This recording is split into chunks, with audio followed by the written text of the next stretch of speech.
Accompagnez-moi dans la prière avant le message de ce matin. Seigneur Jésus, merci pour pouvoir être ici réunis ce matin, à te louer, à être rappelé de ce que tu as fait pour nous, de ton amour pour nous, à être rappelé de où nous sommes dans l'histoire, ton histoire, celle de l'homme, la création de l'homme, nous rappeler les promesses, nous rappeler la vie éternelle avec toi, nous rappeler ce que tu as fait, nous réconcilier avec ton Père. Et merci pour ce grand Dieu que tu es. Merci pour ta bonté envers nous. Tu es venu nous chercher quand on ne te cherchait pas, quand on t'ignorait.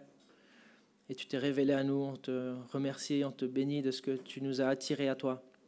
Seigneur, accompagne-nous maintenant dans l'étude de ta parole que tu nous as laissée pour qu'elle soit une lumière sur notre sentier, que l'on puisse apprendre des exemples que l'on lit dimanche après dimanche.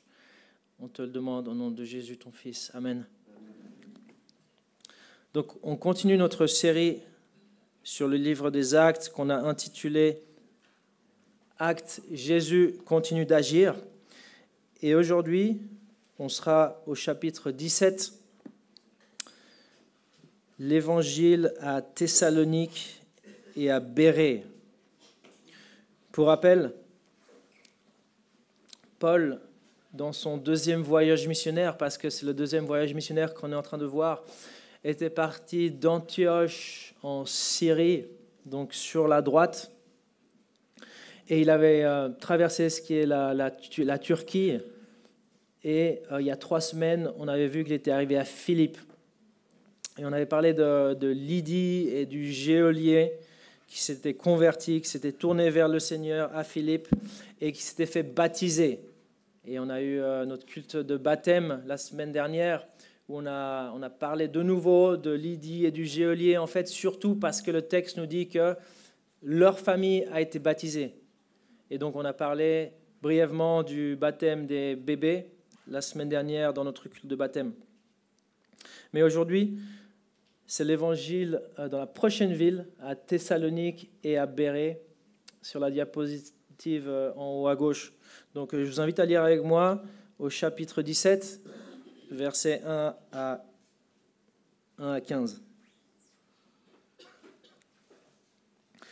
Paul et Silas passèrent par Amphipolis et Apollonie et arrivèrent à Thessalonique, où les Juifs avaient une synagogue.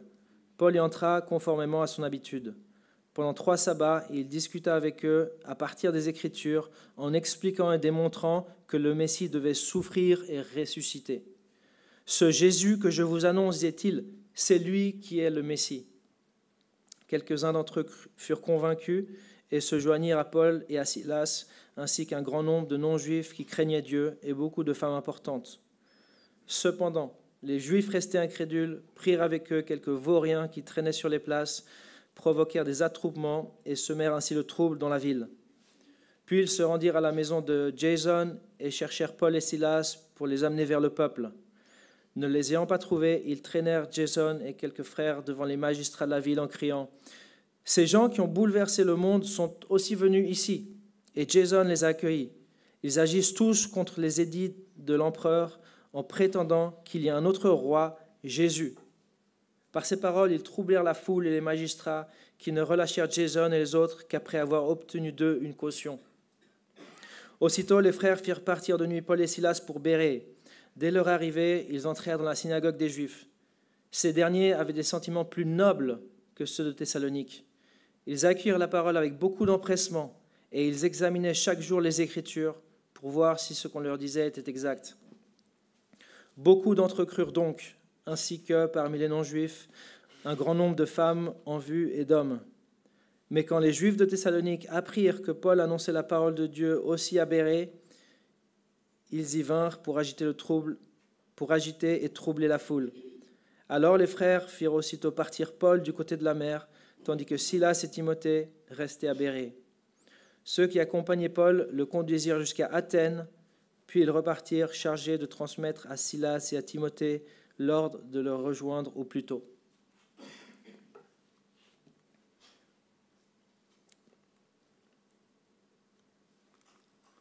Esprit critique et étude, amis ou ennemis du christianisme.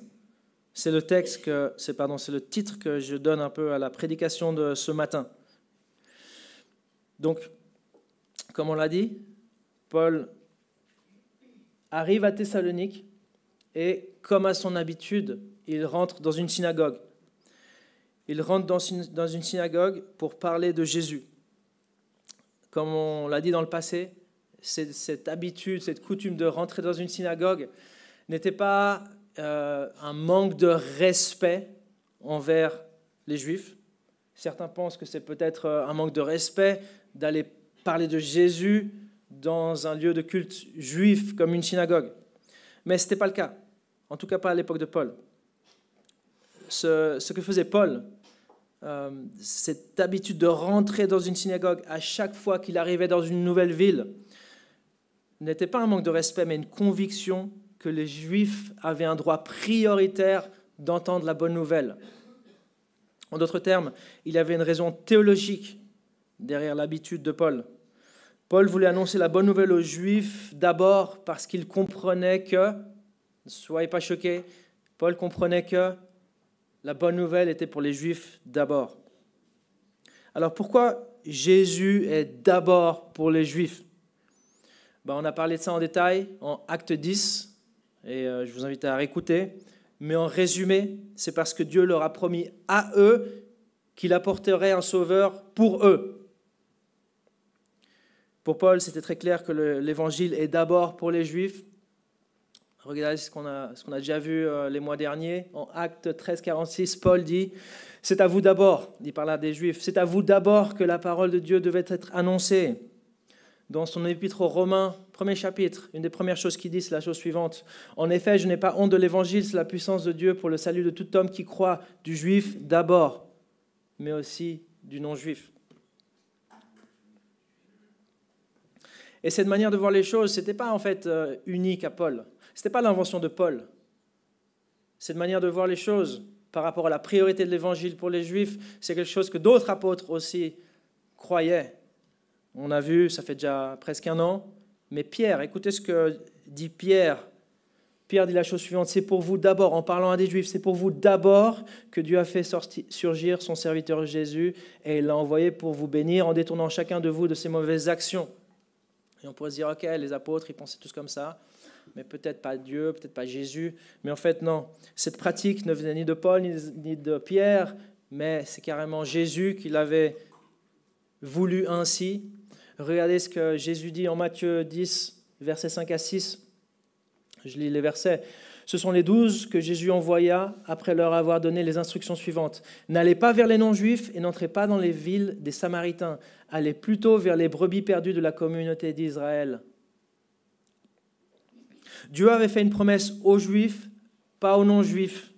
Et c'est donc normal d'annoncer d'abord à eux que Dieu a accompli la promesse. Il avait fait cette promesse dans l'Ancien Testament. Il a fait à eux, c'est normal d'annoncer l'accomplissement de ces promesses à eux d'abord. Je l'ai déjà dit, mais je le répète. C'est grave qu'une personne aujourd'hui en 2025 n'ait jamais entendu parler de Jésus le Messie. Mais c'est encore plus grave si cette personne est un descendant de Jacob. Puisque l'évangile est pour le juif d'abord, on ne peut pas, en tant qu'Église, ignorer ce groupe. Donc merci à tous ceux qui sont impliqués dans l'évangélisation des Juifs dans le stand d'Israël, au centre-ville.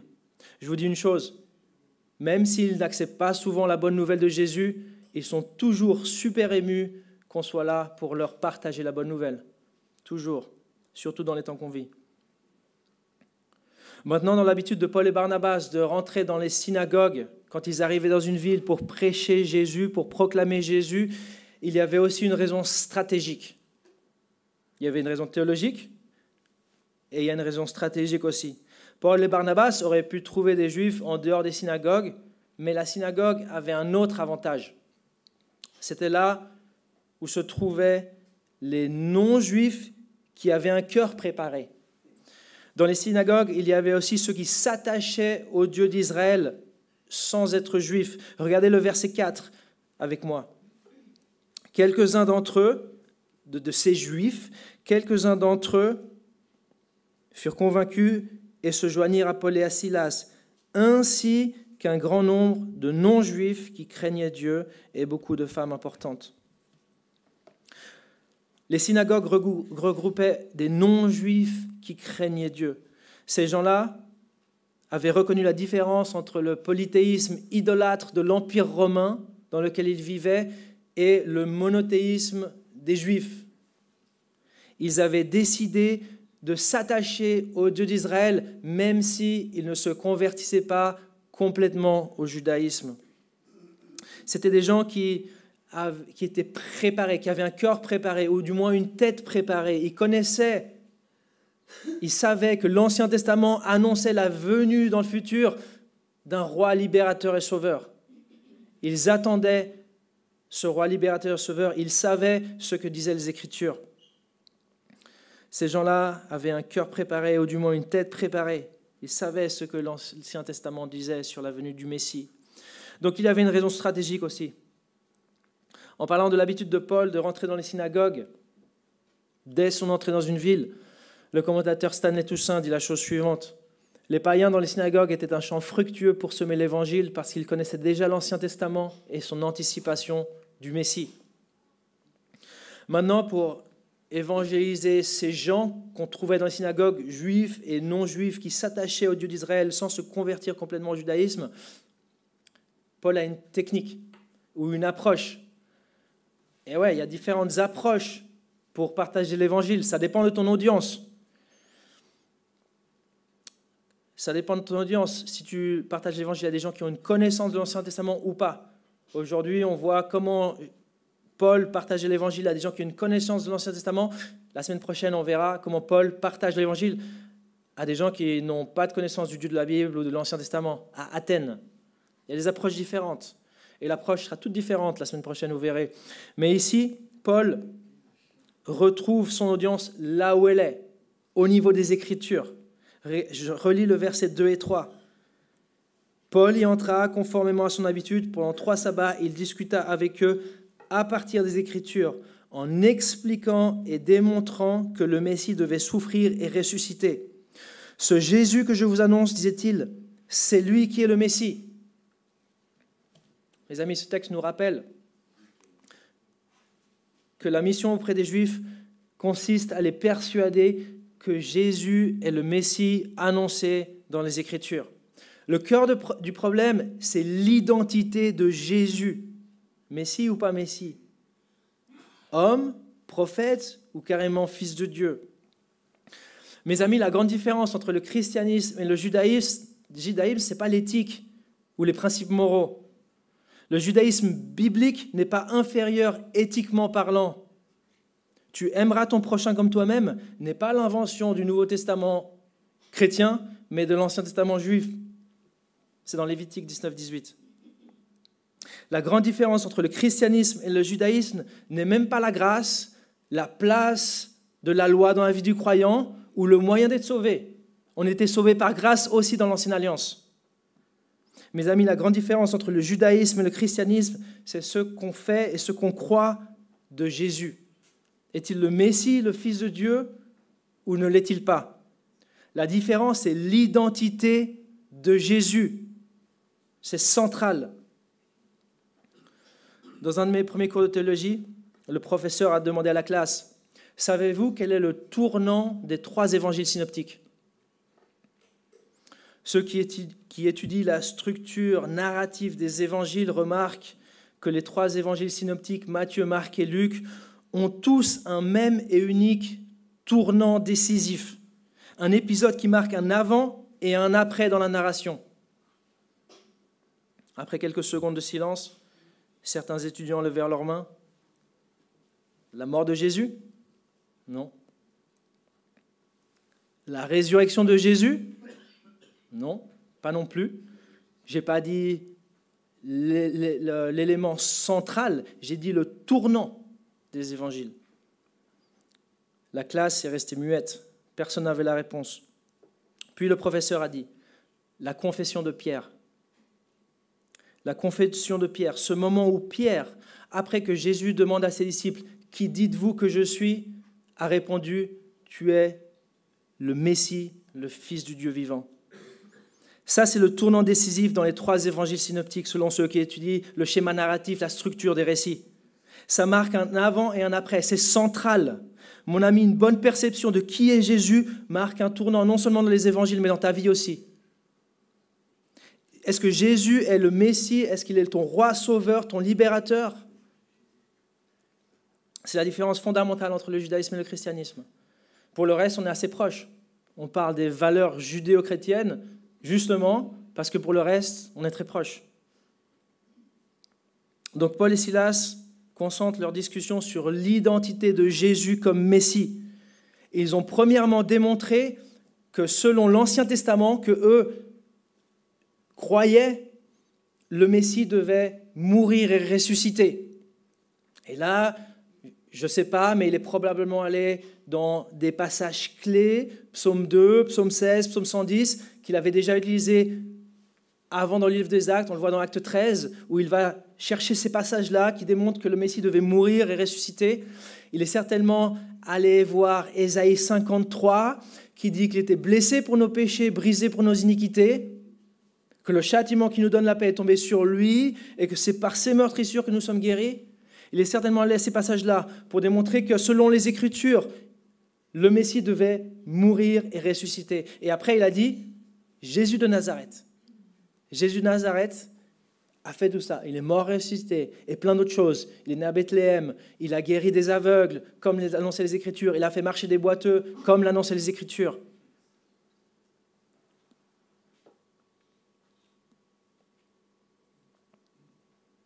Résultat, quelques Juifs croient. Verset 4 dit « Quelques-uns d'entre eux furent convaincus ». Mais tout ceci déplaît aux Juifs restés incrédules et ils deviennent les instigateurs d'une persécution. Ils vont sur les places, prennent des vauriens et se rangent chez Jason qui apparemment les logeait. Ce Jason est peut-être le même Jason qu'on retrouve dans Romains 16, 21, un parent de Paul.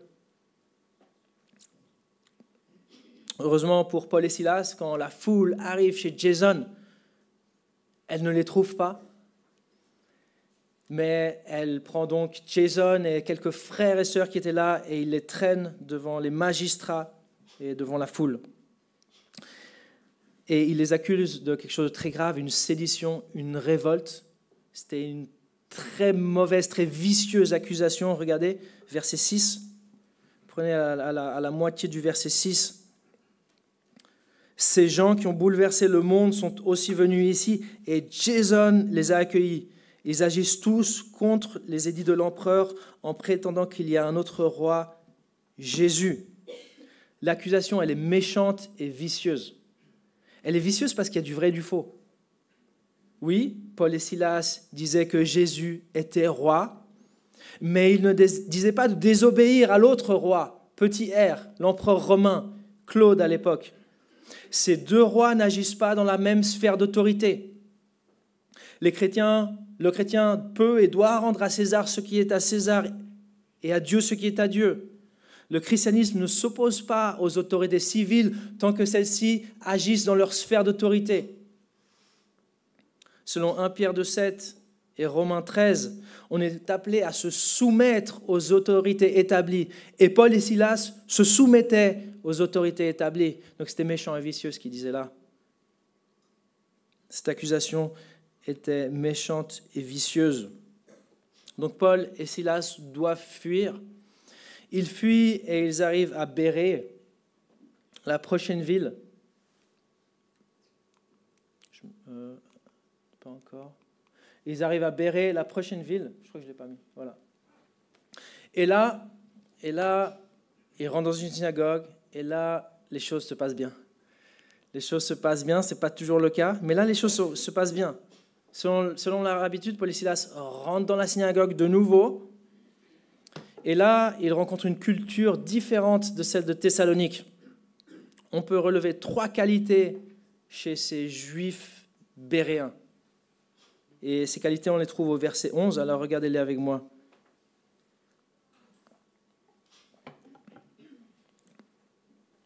Ces derniers avaient des sentiments plus nobles que ceux de Thessalonique. Ils accueillirent la parole avec beaucoup d'empressement et ils examinaient chaque jour les Écritures pour voir si ce qu'on leur disait était exact. La première qualité, c'est leur esprit critique. Alors laissez-moi définir ce que je veux dire par là. Je n'ai pas envie qu'il y ait des malentendus. Par esprit critique, je ne parle pas de l'action de critiquer quelqu'un et d'apporter un jugement défavorable sur sa personne. Par esprit critique, je parle de l'aptitude à analyser des informations,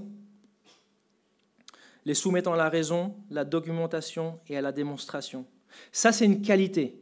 L'esprit critique ainsi défini, c'est une qualité. Les Juifs béréens n'ont pas accepté les affirmations de Paul et Silas les yeux fermés. Ils voulaient confirmer que ce qu'on leur disait était exact. Ils n'ont pas tout pris pour des vérités pour le simple fait que Paul était un expert théologien. Je pense qu'ils se sont rapidement rendus compte que Paul était un expert théologien. Il connaissait toutes les références par cœur, il pouvait trouver les versets très rapidement, il parlait plusieurs langues. Mais ils n'ont pas tout accepté sans confirmation. Les Juifs de Bérée devaient obtenir confirmation. Pour ça, ils ont examiné les Écritures. Ils les ont examinées selon le texte tous les jours. Pas juste le Shabbat, mais tous les jours. Ça, c'est leur deuxième qualité, l'étude. L'étude. Ces gars-là, ce n'étaient pas des paresseux. Ils étudiaient. Le résultat, on le trouve au verset 12. Beaucoup crurent. Regarde le verset 12. Beaucoup d'entre eux crurent donc. Compare maintenant avec ce qui s'est passé à Thessalonique, où il n'y avait pas cette culture de remise en question, d'analyse, d'esprit critique. Regarde le verset 4, ce qui s'est passé à Thessalonique. Quelques-uns furent convaincus. Quelques-uns. Par contre, verset 12, à Bérée, là où ils avaient cet esprit critique, beaucoup d'entre eux crurent donc. Le mot donc, il est important. Beaucoup d'eux crurent donc. Je sais que la Louis II ne l'a pas mis. La seconde 21 là, je suis content, ça y est dans la langue originale. Beaucoup d'eux crurent donc. Donc, parce qu'ils examinaient. Autrement dit, parce que ces gens examinaient les Écritures, ils ont cru. Mon ami, l'esprit critique et l'étude est l'ami de la foi chrétienne, pas l'ennemi. Écoute-moi bien, l'ennemi de la foi chrétienne n'est pas l'étude de l'esprit critique, c'est la paresse. C'est la paresse. Si tu fais ton enquête, si tu étudies, tu verras que l'Ancien Testament, écrit des centaines d'années avant Jésus-Christ, annonce quelqu'un, un Messie qui va arriver, un roi sauveur. Et si tu continues d'étudier, tu verras que Jésus a accompli toutes ces prophéties-là. Tu verras qu'il est né à Bethléem selon les Écritures, qu'il est né d'une vierge selon les Écritures, qu'il a fait toutes sortes de miracles selon les Écritures, qu'il est mort, qu'il est ressuscité selon les Écritures. L'ennemi de la foi est la paresse, pas l'étude. L'autre ennemi, à part la paresse, c'est le manque de courage. Le manque de courage. Quand les résultats de ton étude indiquent que Jésus est le Messie, il faut être courageux et prendre position.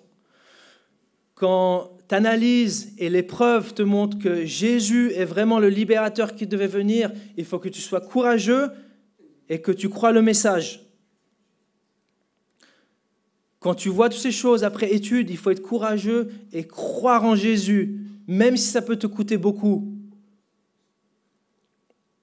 Le christianisme, ce n'est pas pour les mauviettes. Jésus a dit, ce sont les violents qui s'emparent du royaume de Dieu. Alors sois courageux, sors des rangs et rejoins l'armée de Jésus. Fais ton analyse, regarde si vraiment le livre d'Ésaïe, si vraiment il a été écrit des centaines d'années avant Jésus-Christ, et si vraiment ça décrit quelqu'un qui va prendre les péchés des autres. Fais ton analyse, mais après, sois courageux, parce que ton analyse, si tu la fais bien, elle va te montrer que Jésus est le Messie qui devait venir. Si maintenant on revient à l'esprit critique des Béréens, d'autres passages de la Bible l'encouragent, ce même esprit critique. En 2 Thessaloniciens 2:3, il est écrit que personne ne vous trompe donc d'aucune manière. On ne doit pas être trompé. Pour cela, il faut analyser, il faut être critique par rapport à ce qu'on entend.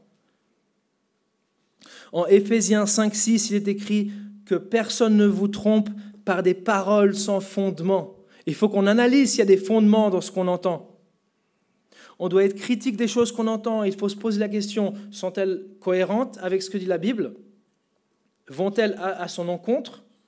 Et je parle de toutes choses qu'on entend, de la théorie de l'évolution, au fait que Jésus n'a pas existé, ou que les manuscrits ont été tous corrompus et qu'on ne peut pas savoir quel était l'original. Toutes sortes de choses. On doit être critique en général. On doit être critique des choses qu'on entend, surtout dans une époque où l'intelligence artificielle peut faire dire ce que tu veux à qui tu veux. Je l'ai déjà dit, mais je le répète. Ce n'est pas parce que c'est ton prédicateur préféré sur ta tablette que c'est vraiment lui. Il y a des faux... J'ai vu des faux John MacArthur sur Internet et qui ont des milliers de vues.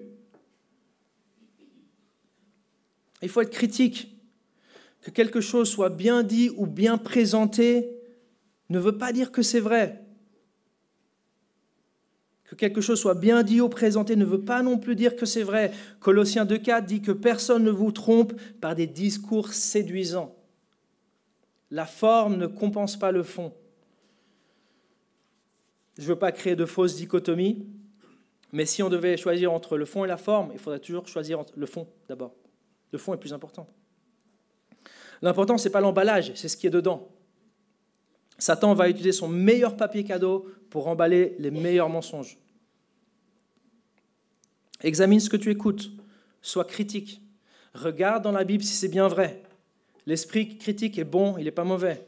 Ne crois pas à tout ce que tu entends, même si ça vient de sources acceptées par un grand nombre et même si c'est fait de manière très professionnelle.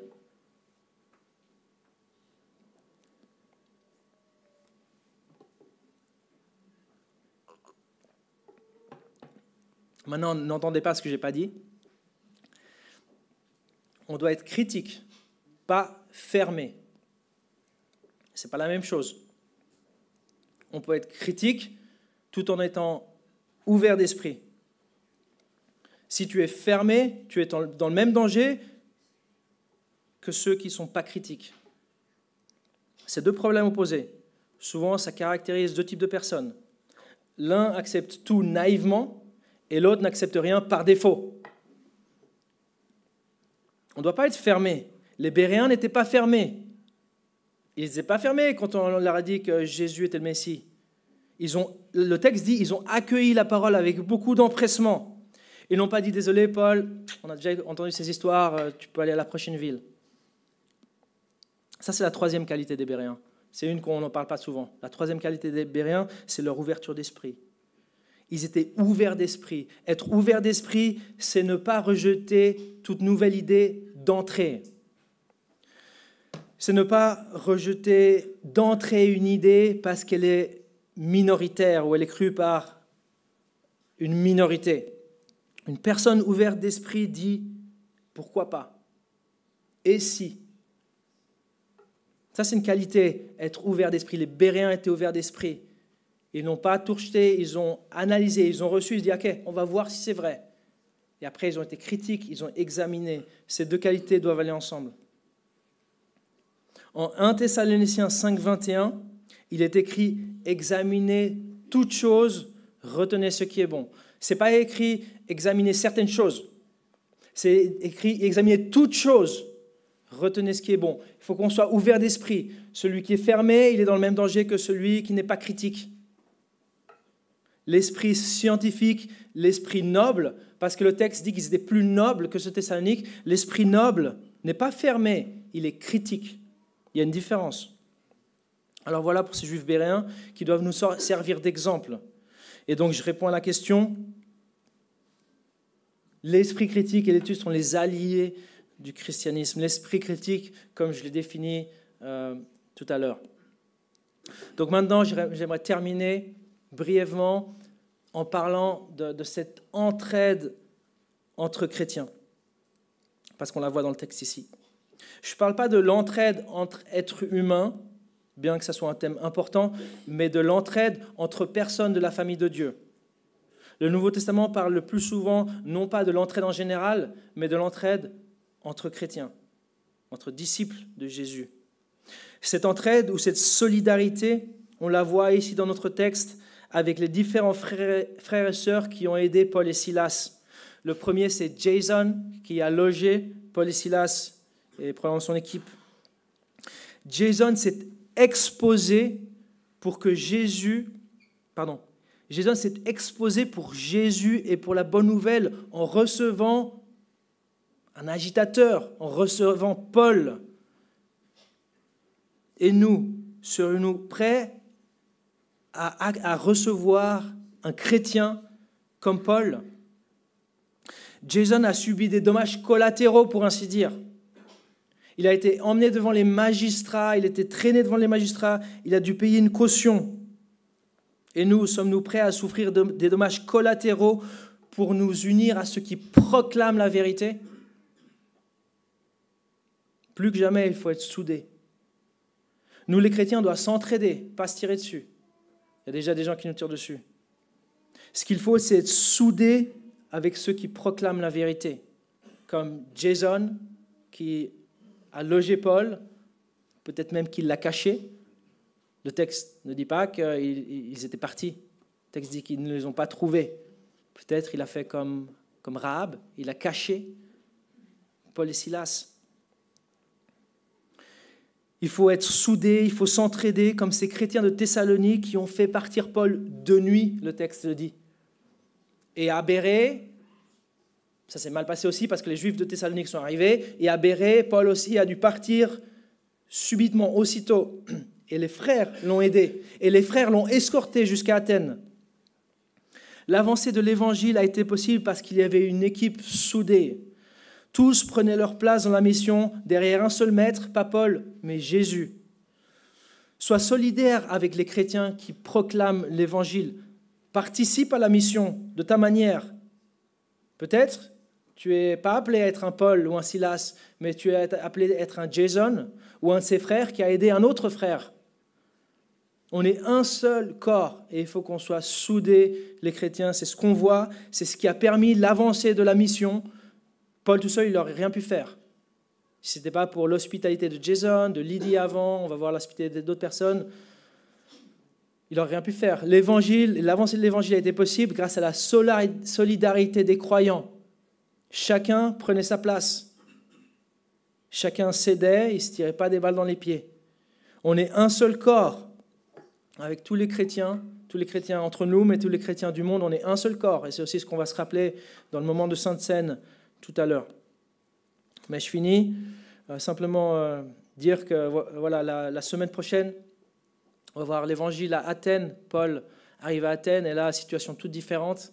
Il va prêcher l'évangile à des gens qui n'ont aucune notion de l'Ancien Testament ou du Dieu de la Bible. Ça va être une approche différente. Il y a des approches différentes pour différents groupes. Donc, ce sera pour la semaine prochaine. L'approche est différente, mais le message est le même. Jésus est Seigneur. J'espère que Jésus est ton Seigneur. J'espère que Jésus est ton Messie, ton Seigneur, le Fils de Dieu, et que tu l'honores dans ta vie. On va prier et après on passera à la suite.